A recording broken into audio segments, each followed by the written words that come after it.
Rob and Roz, Jacaranda FM. Explain well. Exclusive to The Drive with Rob and Roz.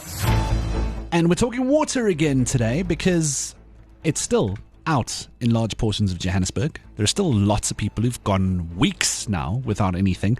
Joburg is not the only municipality. I know lots of people who listen to Jacaranda FM have had issues for much, much longer than that. But because you're in a smaller area, less news coverage, less people talking about it, doesn't mean it's less frustrating.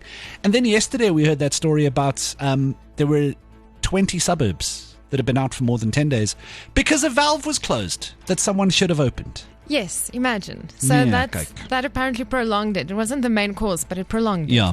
So what we want to talk about today is what can we do?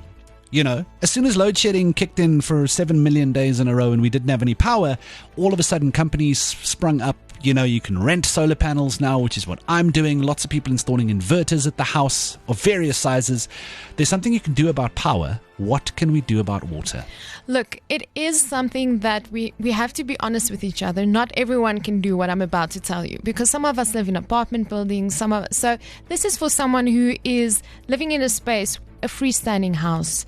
But there are also some interesting facts that we're going to give. So we spoke to a civil engineer, and he's also the head of technical at MPA Mott Engineering Consultancy. So Mike Alders is passionate about water, and he advises developments and developers of office blocks, of residential buildings on water-wise and sustainable systems. So we asked him for some advice.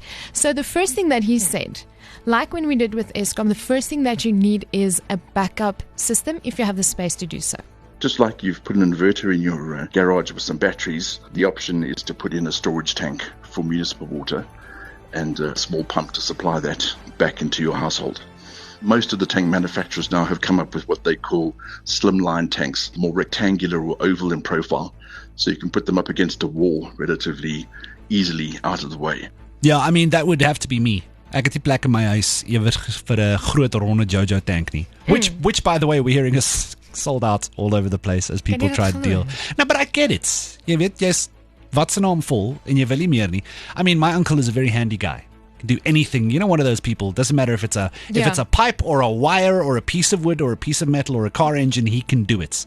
And he years ago was like, I've had enough with this water problem where I live, and he just put a couple of tanks in, rigged his own system up, and I don't think he's touched municipal water in 4 or 5 years. And I'm like, you genius. Daar is baie mense vir dit doen. Ek het nou reg by iemand gekyk in Johannesburg wat watertanks het. Dit is reghoekig en dit is, by lack of better wording, dun. Ja. So jy kan hom teen jou mure opsit en dan is dit net it's just an extra feature to your wall. Okay, so next thing. So we have this now. He is saying that you can use municipal water, but if you want to harvest water from other spaces, the sky is your answer, right? Especially now in Joburg where we had so much rain. But you can also go look to boreholes, but that can sometimes be very expensive if you're not there. But then we have big buildings like office blocks, and there are some ways that people are getting water that we're not always hearing, and you're one of them.